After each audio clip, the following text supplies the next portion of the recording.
मुझको मनाओ मत, मुझे समझो, मैं नाराज़ नहीं परेशान हूँ इन दिनों।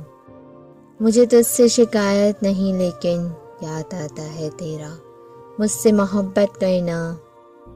मैं तो इस वास्ते चुप हूँ कि तमाशा ना बनी। तू समझता है मुझे तुझसे गिला कुछ भी नहीं। अब तो हाथों की लकीरें भी मिट जाती हैं, तुझको खोकर तो मेरे पास बचा कुछ भी नहीं। हमने ही सीखी नहीं मुनाफिकत, बाखुदा जो ज़बां पे वही दिल में है।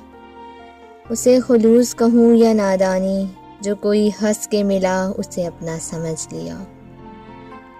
तुम एक शख्स के जाने पे रो पड़े हो, हमारा कोई नहीं है ये हंसी देखते हो।